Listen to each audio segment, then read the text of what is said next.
This is Aniket, and this video is about the new element named info banner, in which we can display call to action elements, and you can actually highlight various features or products on the home page or on the main landing pages on your websites. So let us have a look what the element looks like. So this is how the info banner looks like. I have several designs made to demonstrate the variations. In this we have a title, a description, and a button that will be the main call to action your visitors will see. And then we have certain variations in which you can use this image in different manners.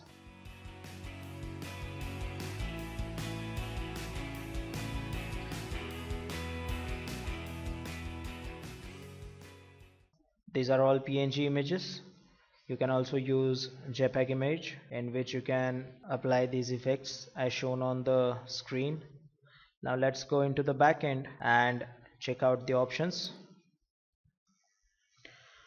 Now here you can add the info banner as usual by clicking on add element, info banner, and that will give you the set of properties. We'll go a little slow on the properties as it has large number of options. So we have general, image, design, button, and typography tabs. Let's start with general. We have a title and description that you saw, like this is the title, this is the description. Then we have the button text, the text that you would like to see on the button, the link for the button, information alignment. All these fields would be aligned to either center, left, or right. Then the animation effect. This effect can be seen when the page loads. So as soon as the page loads, an animation is seen. Let's move to the design tab and not the image tab. We'll come down to image tab later. In the design tab we have the banner minimum height. You can set a minimum value for the banner height. When we had launched interactive banner 1 and 2, we received requests from users that they don't have any control over the heights of adjacent rows. So we have fixed this issue for info banners. Now please note that this is just the minimum height that would be fixed. Maximum height would depend on the content used within. If due to the content the adjacent banners differ in height, you can increase the minimum height of the banner having less content to match up with the another one. In this way you can have a control over the heights of adjacent banners, and there won't be any problem of height mismatches even if you're using them on different type of devices. Moving ahead, we have the background color, the color that you see here. You can choose a border, solid dashed for the box, which will give you another options like border width and border color, to which you are quite familiar. Then in the next tab we have button. You can choose the color of the button. The color you choose here will be seen for the border when the mouse is not hovered on them. And here is the text hover color. Once the mouse is hovered, the color that you would want to see for the text, can select it here. And this is the normal text color, which will be shown on the button when the mouse is not hovered. Then we have border width, this border for the button.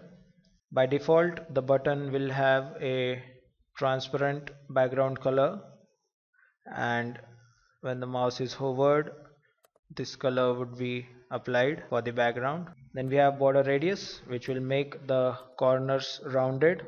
Lesser the radius, the button will be rectangular, and as you increase the border radius it will go circular.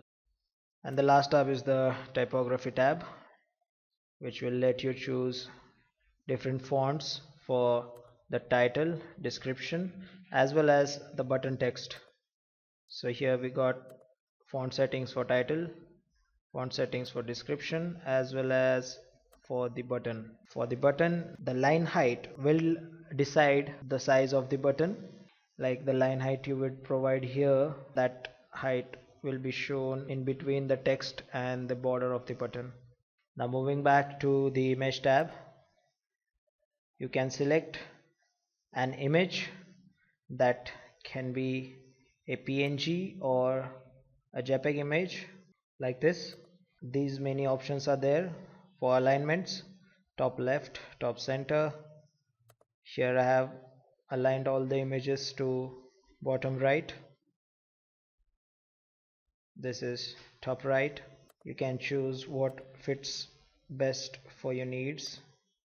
Then we have an effect over here. When the mouse is hovered on the image, it will slide up, slide left, like the one you see here. When the mouse is hovered, different effects can be seen for the images. And overlay color on the image, like you can see here, a bluish shade, a red shade, and a greenish yellow shade is applied here as an overlay color. You can also decide the transparency level for the color. Now here we have the image height. I'll show you different media queries, which are nothing but the ranges of width in which different CSS files are applied. So depending on that, you can decide the heights for your images that you're gonna use. All you gotta do is insert a value in pixels, which should be the height for your image for different devices. So for example, for last screen you want your image height to be 500 pixel, so you can directly enter 500 into the last screen tab. Now the size of your image will remain 500 pixel unless and until you have entered a smaller size for the next smaller device. For say tablet, you have entered 300 pixel, so accordingly the image sizes will reduce as your device screen sizes are reducing. And if you enter 0 for a particular device, the image will automatically vanish, like you can see on screen. Which brings us back to the media queries. So now depending upon these ranges, you can actually control the sizes of images you would want to see on different devices. So basically image width depends on the height you enter, and the overflowing image will be hidden in the case where the image size is larger than the larger screen itself. In this way we are done with all the options of info banner. I hope the tutorial was helpful for you. If still there are things to clear, you can always post your questions in the comments below. Thanks for watching. And the logo comes in. Here the color just changes on hover. The color is changing on hover, as well as pattern size. These are the options you can apply to the overlay layer. So here I have selected this pattern and I get